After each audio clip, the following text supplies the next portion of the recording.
At the KSMO studios, time for us to sit down with our friends from South Central Regional Stockyards. Good morning. Daryl Skiles and his special guest, Ron Copeland. Yay! It's Friday, March 22nd. Yay!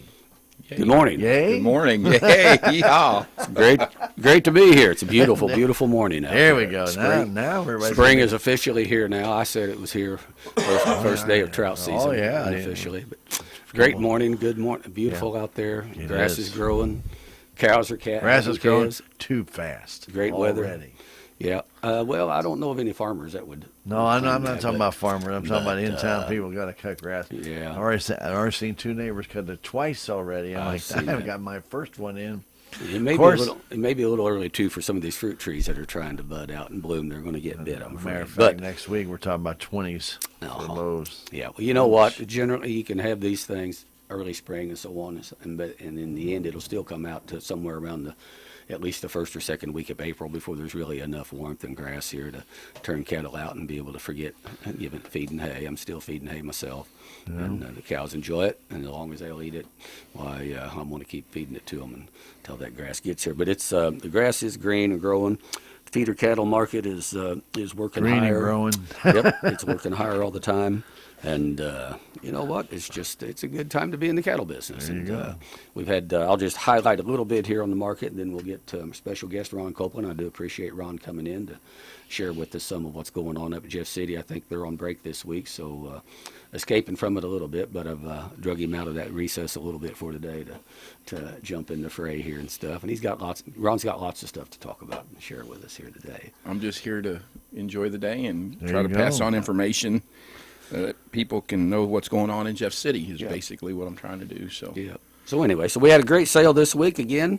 Had about 900 head. Overall, I mean, we didn't really have the strings of real high-quality cattle that were weaned and ready to turn out on grass, so some of the prices probably weren't quite as good as they were a week earlier, but still awfully good. And I'd say, though, they probably would have been about steady with some of those classes of cattle, even a good bit higher. So and the cattle futures, they're holding about where they were. We might have lost a little ground. One thing to watch for, I know we do have a cattle on feed report coming out later today, and all the expectations right now are that it's going to show quite a few more cattle placed on feed since the last report and compared to a year earlier. One of the reasons for that is simply because there's just been a lot of interest in those yards of trying to go ahead and grab some of these cattle and get them bought and get them into yards, worried about the supplies being a little bit less as we go on forward. So we can expect probably some feeder futures and things to reflect some of that when that report comes out, depending on what it is. But at any rate, but the cash market on these feeder cattle is very good. We typically would look at the numbers being down a little bit as we go through April. And then starting in May, we've got some really good, we'll have some really good feeder calf and yearling specials coming up in May as we start moving more of these fall-born calves, and we've got some of the top producers in the areas will be selling some of these fall-born calves. Starting May the 8th, again the 15th, probably the 22nd. Probably not quite as much there the week of Memorial Day, but then again in June. And kind of then you get in that time of year where we have to kind of work with the weather, and if it's ultra hot, it can be a tough time to move those, especially unweaned calves that haven't shed off too much yet and stuff. So, but at any rate, these old calves are a good price, and I say a good price, and somebody said, "Boy, they're high," ain't they? And I said, "Well, you know, they finally approached and got back up to what they were in 2014 or 15. And if you go back and compare, you could sell enough calves there in 14 or 15 that what they were bringing then, you could buy a new one-ton truck with a good everything all set up, and it would pull a trailer big enough to haul enough calves to pay for it. Well, but you've got, and that was, you could have sold 30 calves in 14 to have paid for a new truck, and now it takes almost 40 calves, even the price they're bringing. So, yeah, they're high, and I don't want to look a gift horse in the mouth, but and we're glad to get it. But it relative to everything else, what was the price of fuel in 2014 versus now? Price of fertilizer, everything else. So it seems like, when farmers are finally getting a good price, well, everybody, oh my God, it's high. Well, what do you want to compare it to? Price of fertilizer. Price of fertilizer was probably less than half the cost in 2014 I'd have to of what agree it with is that. now. Yeah. Price of fuel less than half, easily, probably Yeah, I'm thinking back 2014. It was over. 2015. Even Somewhere in around 2014, $2, 15, it was $1.89. still about $2. $2.50, $2.40. Yeah. But anyway, Yeah. So I mean, yeah, we're higher now, but we're bumping up against $4 again Yeah, now here. again. So anyway, it's all relative, but we're glad to get it, and the prospects are these cattle are going to remain a good price here as we go along. So we'll get into more specifics on that, but do have special guest Ron Copeland, 120th District, right? You're the 120th Denton, Crawford counties, yes. Yep. So Ron's here to visit with us, kind of what's going on and what he sees possibly happening, and what his plans are. Well, we get right back into some of the farm things that we're talking about in Jeff City. I mean, I think that's the stockyards would be interested in a lot of that. I think that, and with insurance prices and all as high as they are, you know, that's one of the big issues we deal with. Everybody deals with those things. And there are a few bills that are being thrown around at the Senate and House on trying to provide farmers a benefit of trying to find a limited access to more affordable insurance. And if everybody wants to get a pencil out and paper, I'll give you some Senate bills and House bills that you can look up the details on. I'll give a brief summary on some of these. But I think sometimes if you get on the House webpage, it's house.mo.gov, and then there will be a section in there, legislation. You can type in SB certain number, HB certain number, and you can actually look at the bill itself and kind of get into the details. Some of the bills are 20, 30 pages long and a lot of definitions that aren't really needed, and there's a little summary click on there. If you look at that, you can actually look at the summary and gives you a paragraph or two of the total bills.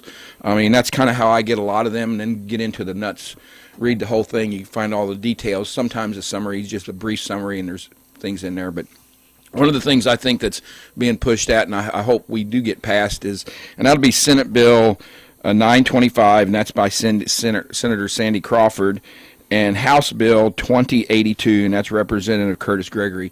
And then both them bills are similar bills, and what they're going to do is try to make it more affordable for farmers to have access to some affordable health insurance. I mean, you know, some people with Obamacare's on that. There's certain people that can't qualify for that, and it's just so very expensive. I was talking to my spouse about that last night, about insurance in the future and what's going to happen and all this stuff. And that's why a lot of these seniors continue to work, because of insurance to help pay for that. I mean, how do we drive that down? I mean, I don't know, but that's something that's one of them are two bills up there that are going to look into that and try to provide a quality and affordable insurance for farmers and those that can't afford it, to have self-insured that farm every day. Farmers are self-insured, are self-employed, so they have to find insurance if they want insurance. So that's one. They're getting back into the ag business. And then another thing that we're pushing a lot up there is property rights. I think that's a big thing with our farmers, with all the electrical lines and all the eminent domain bills that's trying to take property with not paying that stuff. And eminent domain, yeah. Yeah, and I can tell you, if you got your pencil ready, and I'll kind of throw some of these out there. I don't know all the details because there's about 4 of them, and it's Senate Bill 833, and it's Senate Bill 1262, and House Bill 1750. Would be kind of go over some statutory loopholes in our eminent domain bills. Sometimes we pass bills up there and people find the loopholes, and we want to fix them so it's best for the community. And then there's several more with the Public Service Commission that to require geographic representation for farmers that are appointed. I mean, I think we want to make sure when we're on the Public Service Commission, we have people that are from the areas and not just from metropolitan areas. I think that's one of the good things, and we have to do that through legislation like anything else to make sure it's legal and binding. Binding. Thank you. I was in the old category there. But that would be on Senate Bill 934 and House Bill 1747. And usually if you have a Senate bill and a House bill, sometimes they mimic each another. If we pass a bill in the House and it goes to the Senate, if it's not the exact same language, they get to vote their language out and send it to us. So we do a good job. If I have a bill, I'm trying to make a senator or I carry their bill, and it's the exact same language, because if we pass it in the House and they pass it in the Senate, it's pretty easy to go through. But if I have a bill in the House and it has one extra sentence in it, they would have to pass that bill as long as the other one. So it's a lot working together with the senators make a big deal. And I know Senator Brown's worked with me really good in the last 4 years. If I needed something, he worked with me on that kind of stuff. But very good. You know, as far as that goes, and there is some other legislation that's out there that you might want to look into, and one of them is going to be, I'll tell you, and it's another one by Curtis Gregory, and that'll be House Bill 2170, and it's called the Missouri Rural Access to Capital. And basically, it's just a way that farmers have ability to get access if they're trying to expand. And I know one of the criteria is under 250 employees and certain different issues that they're bringing, that they're trying to give some access or a tax credit for them businesses to come into the farming community. So, I mean, that's something you might look into. It's a little bit more in depth than just that sentence. So, you know, if you want to look into that, that's 2170, House Bill 2170. It's kind of confusing when you read it, but going down to it is they're just trying to provide access to capital for people wanting to come into the rural communities to provide jobs and for the community and enhance the economy. So, as far as that goes, them are the things that are, you know, farm related when you get down to that's kind of being thrown in the House right now. And after spring break, we'll probably get on to some of them.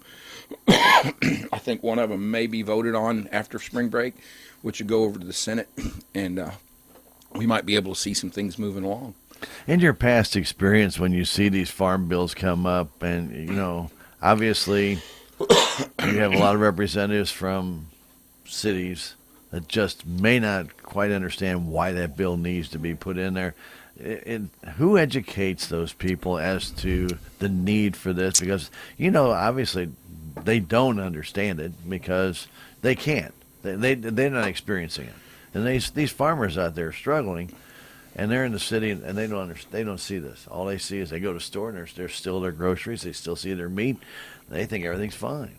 I think a lot of the legislators probably in there understand that portion. Maybe some of the voters in their area may not understand it as much.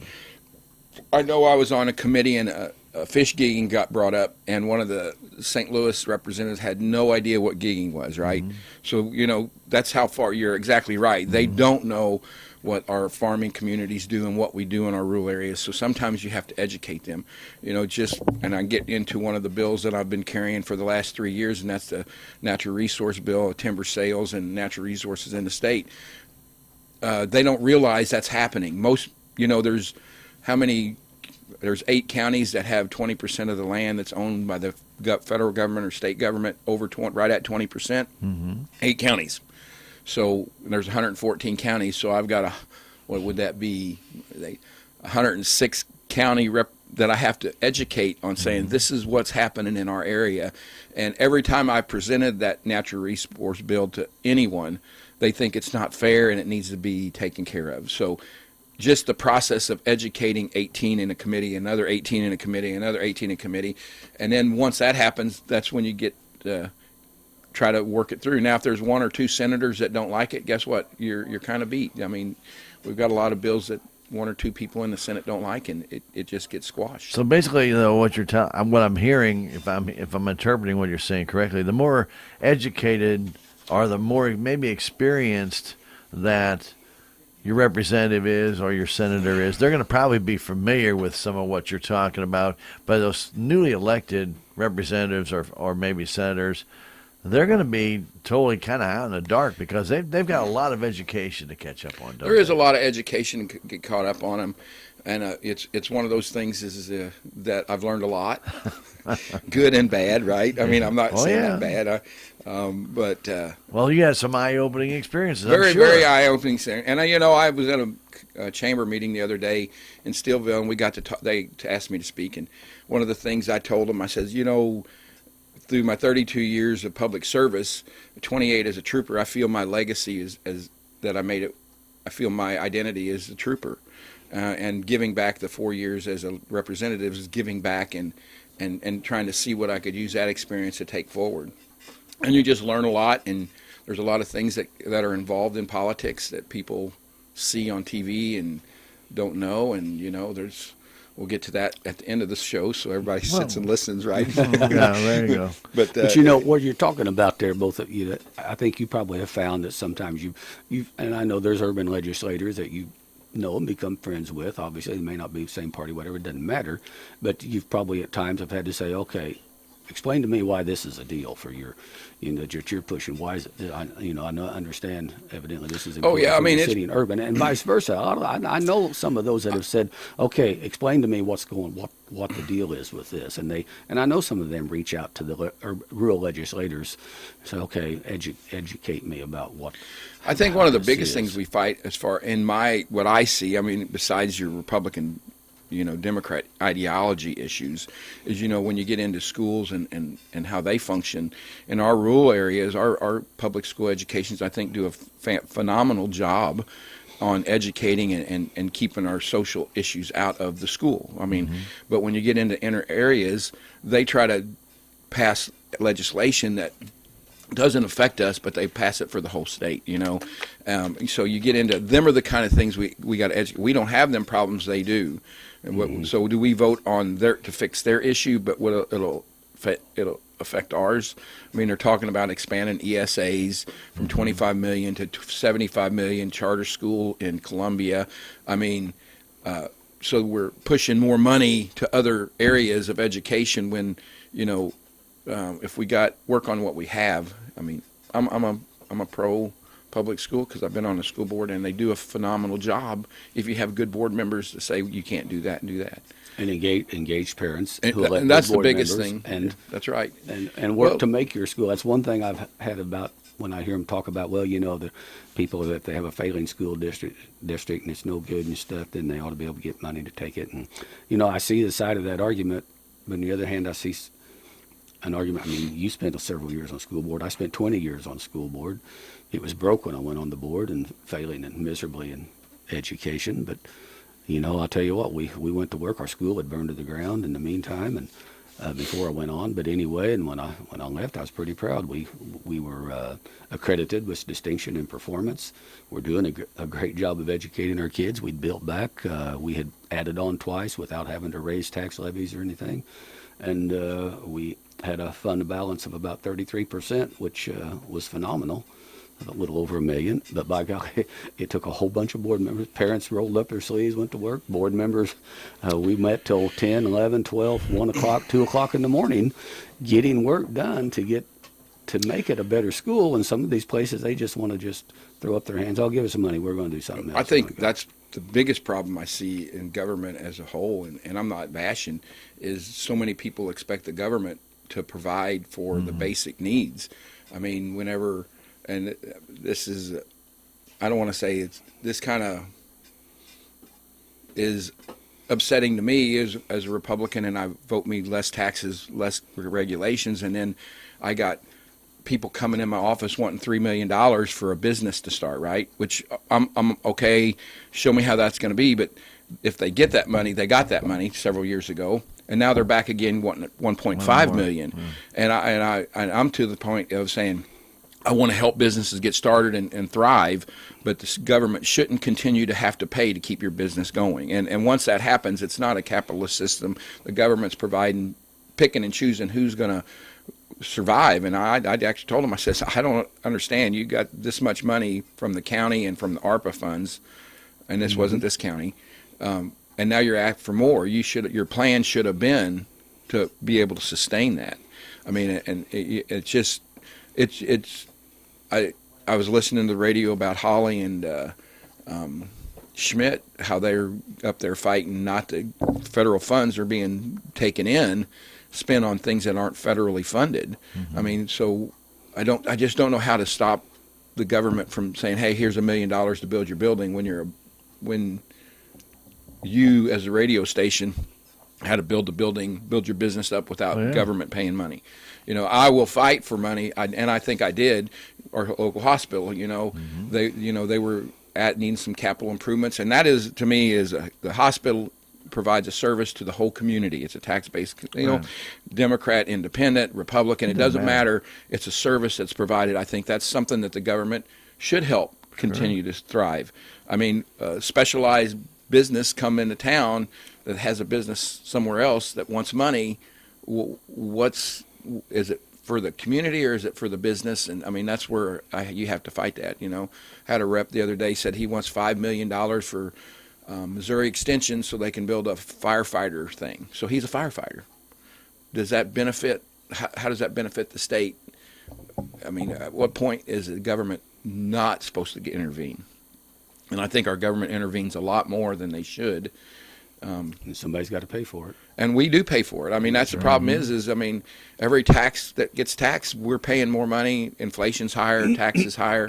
It's just, and I have people call me all the time, elected officials, blah, blah. And I can tell you right now, being a representative, you don't make a whole lot of money. It's a part-time job. But you know what? I chose that. I made that decision. And once I decided if that's not enough funds, then I could go find me another job. Sure. I mean, and that's where I'm at, is that if the financial status doesn't provide for my family, I'm not going to gripe and moan about my pay. I'm going to say, hey, I can do this better. But if I can't find a better job, then I'm going to stay. But, Well, and that's a choice you have to make. I mean, it is. I mean, I just look at that because everybody's up there with their hand out constantly. And it's like, I'm trying to save taxpayer money. But when I see $4 million go to a sporting complex in Bell, and I'm flabbergasted. When what could we have helped with other communities with $4 million? Ellington Hospital, closed. All these things that we're spending money on that are important, and a sporting complex in Bell. I don't know how that happens, and I guess I had to take blame for that because that got put in the budget, and I didn't realize it the way the budget was written. Well, and there's nothing wrong with certain projects like that, but when you start to talk about that kind of dollar figure, how about doing it in pieces? How about, say, $8 million for you? Get the other $3 million can go to something else. And I understand they're Parks and Rec, and I was obviously on the Parks and Rec board here, so I know how important Parks and Rec is. It's big for your town. People look at that, and they're going to come to your town if you have a good park and recreation department. You got that. And so you got to have something there now. But $4 million, and that's going to be a gem. Probably don't need that much money going into Bell. I understand things have gone up, but sometimes you have to find that way internally. But at least you talk about local parks and recs, that was put before the voters here and told, okay, if you vote for this is what that money's going to go to improve it. Well, like I said, I wouldn't mind anything versus just this is probably going to, the way I understand, this is a private organization that's going to build it. It ain't a parts of the state. Yeah, it's not going to the city. That's a and then different deal. from the state rep up there said that they're looking at $16,000 an acre is what they're paying somebody for the property. And this is from a rep from up there. He's like, so is somebody, and I shouldn't go down this tube, right? Because I don't know the facts. But why would you pay $16,000 an acre in Bell? You got me. Unless it's their brother-in-law. Sorry. I probably shouldn't have said that. We can get on another subject. Right, let's get on Senate Bill 190. Senate Bill 190. That's a big, It's still that is a hanging big around. topic. And you talk about trying to do stuff to help, and maybe not direct ag related, but in a way it is, because a lot of farmers, they get older, and stuff. They have homes and things, and then but through reassessment, that seems rather inflated at times. But through reassessment, their homes get reassessed. Now they're having to pay even more taxes on property they already paid for. Senate Bill 190 was kind of set to address that, to kind of bring a halt to ever increasing assessment values on homes. Senate for Bill elderly. 190 started out with taking your Missouri Social Security tax out of your Social Security. So if you were on Social Security, Missouri just wasn't going to take your Missouri tax out, which might have been $50 or something other. And I found out a lot of people on Social Security don't pay Missouri Social Security tax anyway. So, but the ones that weren't going to take it out. But when it went to the Senate and it came back, it had the attached part where the property tax assessment over 65 or on Social Security, it wouldn't be reassessed year after year. It would be it froze. It wasn't. You still had to pay your property tax. Right. It just froze at a level, whatever the year was. Say it was $50,000. It was assessed there. It would not change. It would get reassessed, but that person, as long as they're alive and they're there, would not have to pay any additional assessment. It would, yeah. Now, if a school raised a tax, say if they're 275, and the school decided to raise the tax to 285, and the people voted. No, that's a levy. So it would go up. Your taxes could go up because it's assessed on certain things. Right. But yeah, so that would be it. And there was a lot of there are issues with it. What's a homestead? What's the definition of homestead? What is the definition of your residence? Is it 1 acre? Is it 3 acres? Because some counties do 1, some counties do 3.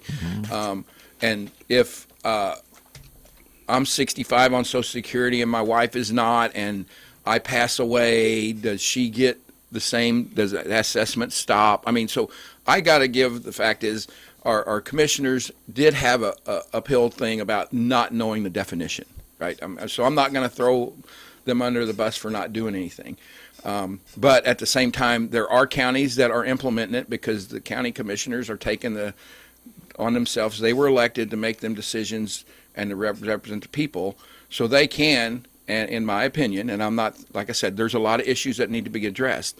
But if they wanted to say, we're going to freeze the Social Security tax, if you're 65, we're going to do that. If it's 1 acre, they're going to do that, and that's how we're going to do that from now on. Now, if it comes back that the legislator fixes that it's 3 acres, and then they can come back and redo that again. Absolutely. So there are counties actually doing that. I mean, and there's some that's on the ballot. The people can actually get a petition going, Put it on the ballot. and to put it on the ballot. I mean, so I mean, if the people really want it, and I can see that if the commissioners aren't getting a lot of heat or getting a lot of people asking for that, they don't. Why would they, if there are not a lot of people wanting it? Now, if people start putting it on the ballot and getting signatures, well, the commissioners say, hey, maybe these people do want it, and maybe we need to work with them. I mean, going forward. But there are issues that need to be addressed. There's no ifs, ands, and buts about that. That was one of them things that. And the legislators, know that. There's some Missouri Association of Counties, is that MAC? Right. That has come out with that, and we had a meeting with them up there. On a Monday night, we're having meetings on all these bills to try to make sure we know what we're doing, right? And they come out with a plan. The only other thing that I think that I would like to see done, and I've talked to some other legislators about, is this assessment value, the way it works. The collector has to do this certain stuff, and it does cost in the tens of thousands of dollars for the program. I mean, I think that that's one thing that the state could actually try to provide some of the funding for the program, so everybody's on the same program instead of every county using a different program. So, and I've talked to some people about how can we help fund that in the counties to help them do that. But we're elected to. I was elected to help the people in reducing that tax, and people lots of times say, well, we're going to lose money. You don't lose money you don't have. Right? You're just not going to keep gaining money. But then after that person passes away and the farm changes hands, you're going to make some of these are going to be some big jumps. In taxes, and in the long run, it's going to pay off. So, I mean, it's doable, and like I said, if people are really interested in the Senate Bill 190 and getting that tax break, then they can get a petition started. And I don't know exactly how many signatures you would need. I think you would have to go to the county clerk to see how many signatures you would it's need. a certain percent of the voters there that is voted from in the last election. general election. I mean, so it's I mean, not that many. That it doesn't take all that many to get it on the ballot. I was in a commission meeting the other day, and the presiding commissioner made a comment. They looked into it, and it's really a very little amount of tax break each person will get, which is true, I guess. But if you add up a bunch of different people, it might add up. But right. I mean, and I said, well, people just want a tax break. They just feel they're getting taxed too much. So, and as reassessment takes place, I know if you look at, go back, you can look at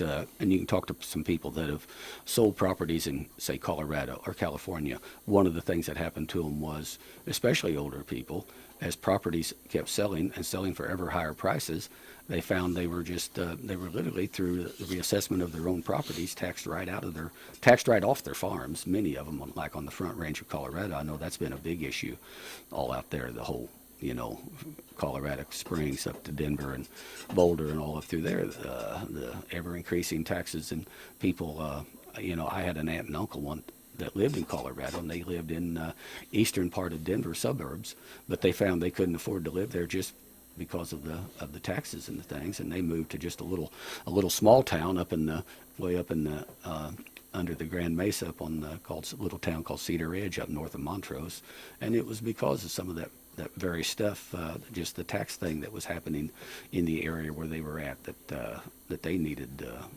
They just needed to be able to pay less just for a home to live in. I think part of it too is just economy as a whole, with inflation and where your dollar's not going very far, and it just seems like the government doesn't lose with inflation because you go somewhere and pay sales tax.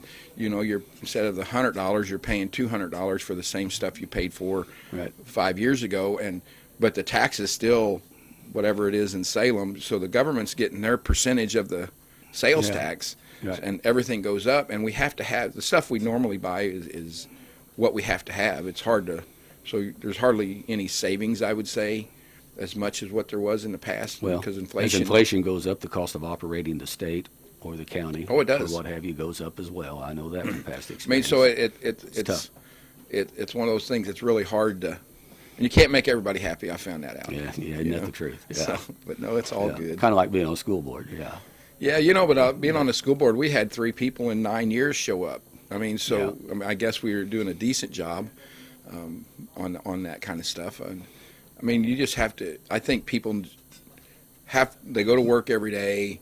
They have kids. They're just trying to make a living, and they elect someone, or they hire a policeman. They elected somebody to do that for them, and it takes the whole community. One representative, I can go up and do some things, but without the support and the voice of the overall everyone as a person in the community, it's real hard to get things done. Well, but you're pretty accessible, and I'm very accessible. You can visit with people, and even people you don't agree with. You're willing to visit with them, but at least you can share why you're where you're at without being angry about it, or vice versa, or explain more of the details maybe somebody doesn't know. And I found even on school board that was always helpful, that somebody wants to visit about something that was really burning with them.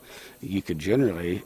And some of the things, especially with school, you can't share all the details of something that's going on, why, but you could generally share with somebody that if they were sitting in that spot where you were at, and with all the information in front of them, being a sound, smart person, they probably would have to fall on the same side of an issue that you did. But for most people, if they feel like you're being honest and straightforward, that's all they ask for, and whatever office you're in. And I always say the definition of a politician is someone who tells you what you want to hear and goes and does what they want to do. Yeah. That's the definition of a true politician. That seems to be. But I have a problem in some ways with that. I've had people in my office, and I just flat out said I can't support that, and I probably lost votes because people want what they want, and I understand that. But I had, like I was telling you a minute ago, I had a guy call me yesterday and said, "My opinion, this bill ain't good." I said, "Well, I have 37,000 people that have an opinion, right? And I have to listen to the voice of the people and see if there's more than just one person has that same opinion." I mean, and I really do try to represent the district. I mean, if you look at the division, it's probably a 68-32 or a 70-30 split with Republican Democrat, and I try to stay within that when I vote and try to represent everybody. Now, I'm not going to always make everybody happy, but that's how I try to stay. You did as a trooper. You were always making everybody happy as a trooper. A trooper was a lot easier than this job. I can tell you that right now. And you have a mission. I'm a results-oriented guy, I guess. I don't want to go to Jeff City and give you lip service and then leave after I leave. What did he do? But he made me feel good. I mean, there's people that make people feel good. They're true politicians. They tell you what you want to hear, and, we love him, we love him. But if you look at what they've done in the last 8, 10, 12, 15 years, what have they really done except made you feel good? I mean, this natural resource bill is I really want to get that going. Mm-hmm. I can't get it referred. I mean, I had it referred. And I tell you how the process worked. This natural resource bill is the timber sales bill, basically. And if anybody hasn't heard in the past, and I'm not bashing on any state agency, but one of the state agencies took $2 million worth of logs out of Shannon County off state property, and they put it in their coffers. And I truly feel that's an injustice to the rural communities that have large natural resources that are in the community, because that's their economy. The state shouldn't be, I don't want to use the word, should not be taking that much economy out of the thing. I think they should give the proportion of that back to the counties. And, I have a bill that says if they took the $2 million out of Shannon County, 50% of that would go back to the county commission for roads, bridges, and whatnot, and 25 goes to the school district. And then 25% would go to the agency taking it. And I feel $250 or $500,000 to a state agency for taking logs out in one is adequate. That's not even their property. It's the state's property, Right. but they feel the Constitution lets them do that. So and that's a bill that really I'm working as hard as I can, and it got referred early on, and the committee chair made the comment. The liaison from that department got to him, and he made a comment that he didn't know who to believe. He didn't know if he needed to believe MDC or believe me, and it really went through me because I don't have no monetary gain in this bill, none at all. Yeah. It's just a headache.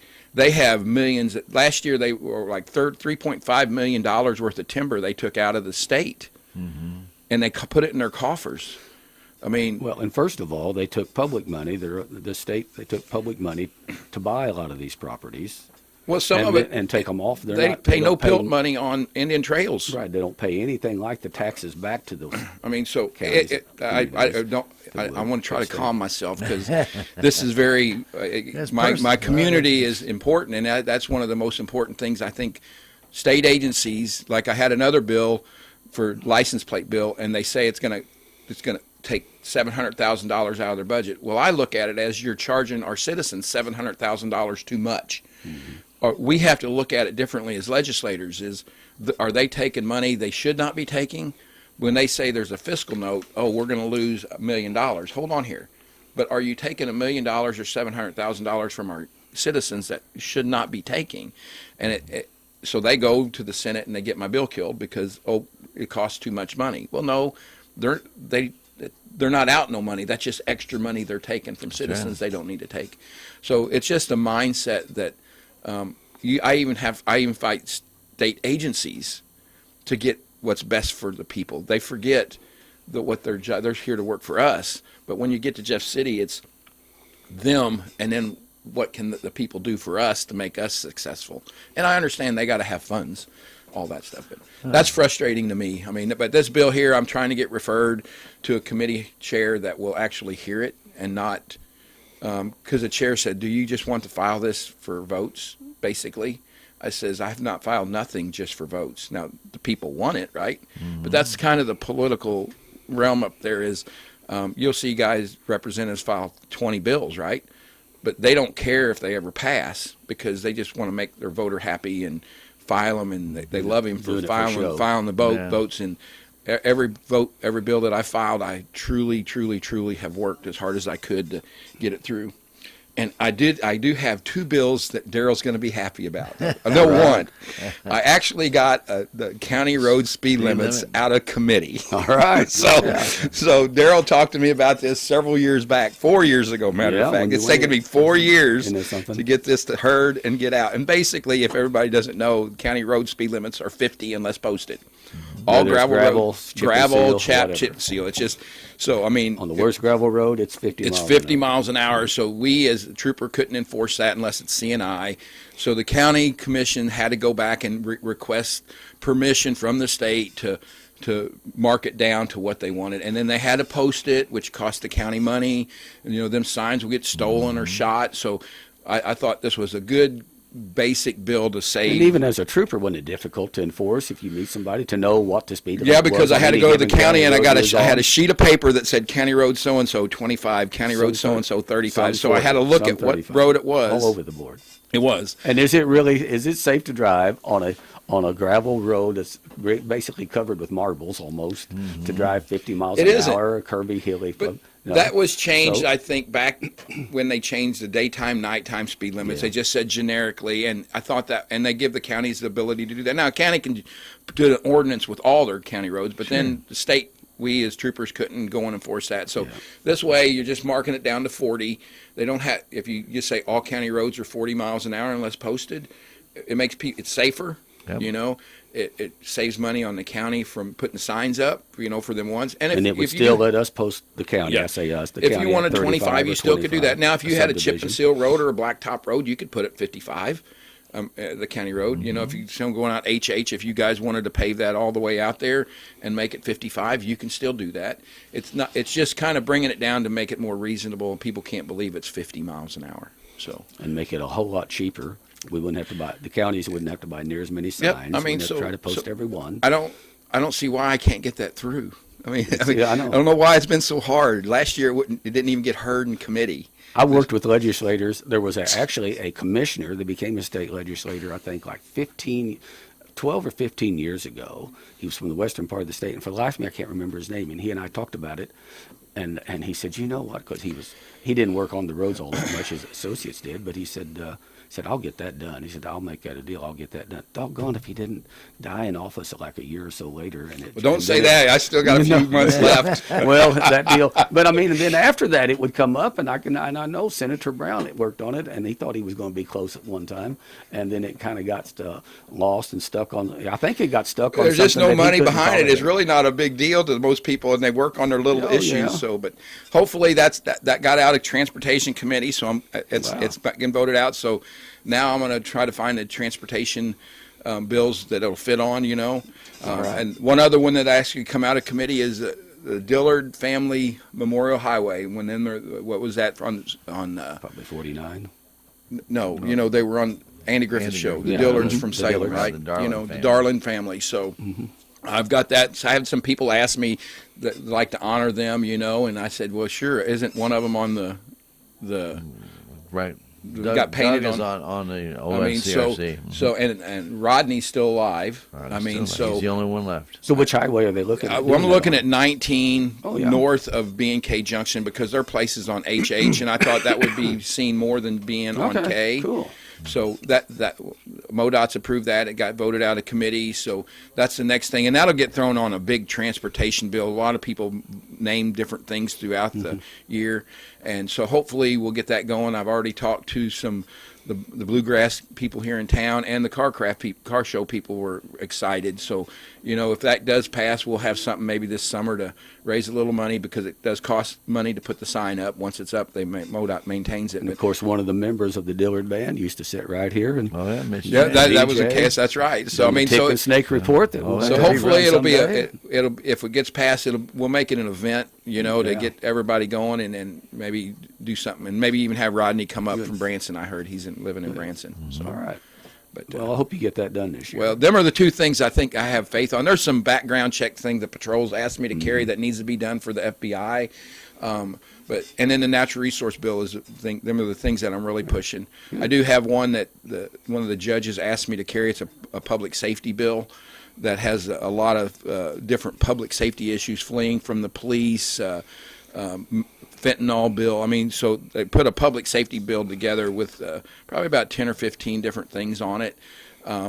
And they asked me to carry that, and that's probably going to get heard. That'll be House Bill 2700. I mean, and so I'm kind of privileged that he asked me to carry that public safety bill with probably 15 other reps stuff, and it all goes with public safety. You know, like the sex offender list. There's a violent offender list. You know, if you committed murder, they want people to know that you live in that area. Just little things like that aren't controversial, and it's one bill that come out of committee. It's not a bill that comes out of committee and then 47 amendments get added to it, right? Okay. So all these bills have had basically public hearings. So it's one of the biggest things I hear gripes about is, a bill comes out on the floor and they throw about 40 things on it and none of them got public opinions or nobody got to talk them on public. So I can actually say all these have been heard. Matter of fact, 4 or 5 of them are bills that were on a bill last year that the governor vetoed, but not because of these bills. So there's some public safety things, and I think that's because of my service as a trooper that they thought I can stand up and be credible on all the You public talk safety knowledgeably issues. about Yes. it and things. Absolutely. So It's going to be a busy rest of the spring then when you get. it really this year is a lot different than it has been, but last 2 weeks is always the headache. We there Yeah, I know. probably till midnight, 5 days a week, and It's fast and furious the last couple of it weeks. is. I mean, and it shouldn't be that way. We should be, Yeah. we were working 10 o'clock and we gavel out at 10 and we have committees from 2 and 4 and that's it now instead of Yeah. having hearings at 10, 2 and we've had them at 6 before. I mean, so, Well, And if I'm in Jeff City, I want to be working. I mean, I hate gaveling in at 10 and then not have nothing the rest of the day. What's the purpose of having a job up there and being away from home? I mean, that's the biggest thing that deal I have to deal with. You know, you're away from home for 5 months out of the year, Monday, Tuesday, Wednesday, and Thursday, sometimes even Friday, and that's a big burden on a family. I mean, Sure is. So. Well, there's a segue, I believe. Well, yeah, there is a segue, and I think probably people have probably read the newspaper about, you know, me and my wife has decided not to file for re-election. Nothing against, no major news about why, really. It's just, I came home about 3 or 4 weeks ago, and me and my wife had a good talk about the whole situation, about this and that. And when I took the job, I assumed it was like a part-time job.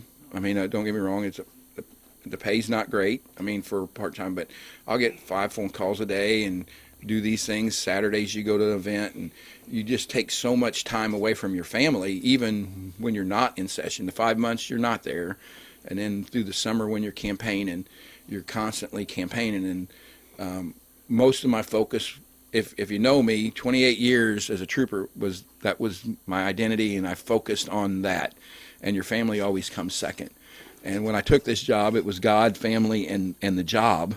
And it ended up being, I'll be honest with you, it became job. And I don't know where the family of God went. I'm just being honest. It is a stressful job. And, you know, I thought being a trooper was stressful, but it's going from a really ethical job to a job that you have to fight the ethics every day up there. I've seen reps within a month or two start chasing the money, and I'm not being mean. The lobbyists got this money, this and this and this, and they chase it. And, you know, you're sitting here, you know, sometimes I feel like I'm quitting.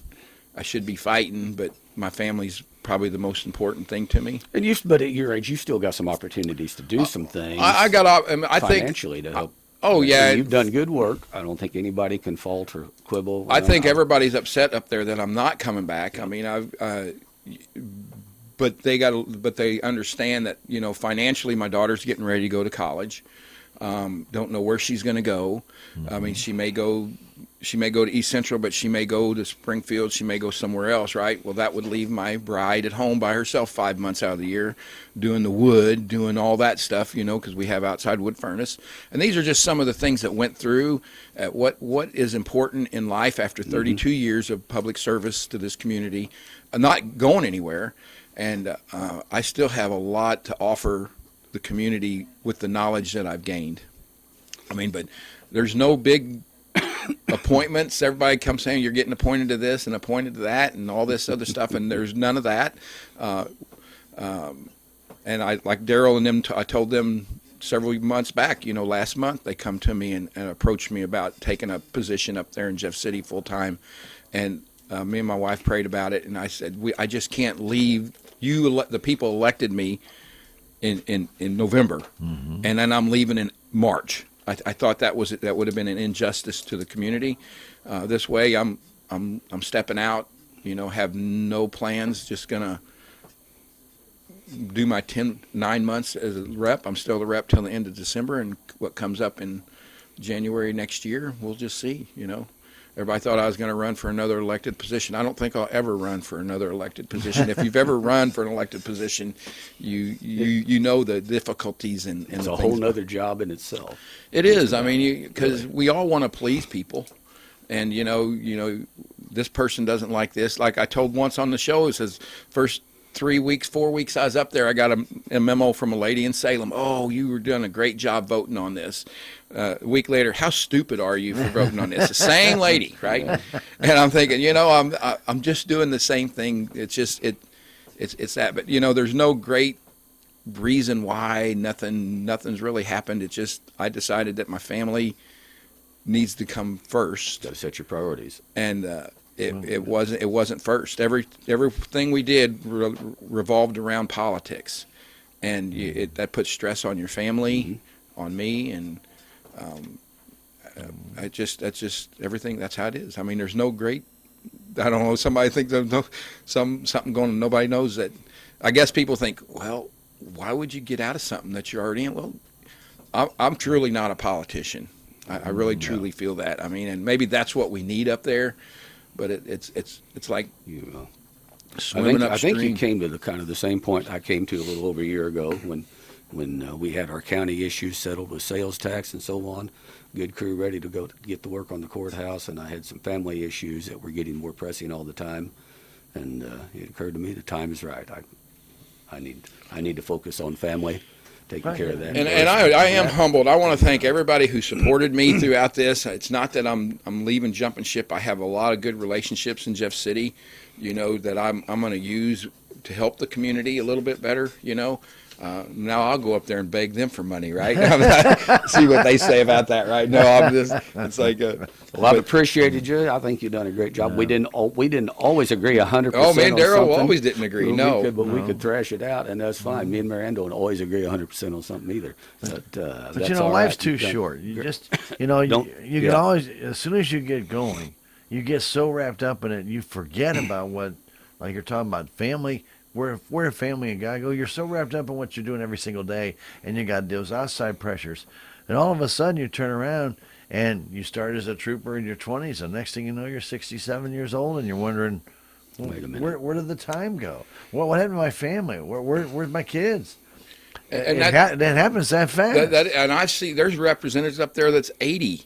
I'm thinking, and there's 3 reps up there that their wives, one's got cancer. He was there on Wednesday, and I love him to death. His wife was coming home from the hospital on Wednesday, and he was sitting in his seat.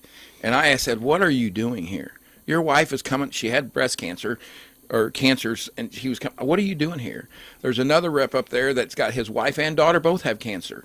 This job is not that important. I mean, because once I'm gone, then people aren't going to remember me, but my family will, right? And the people here are going to remember me. But up there, I know who respects me.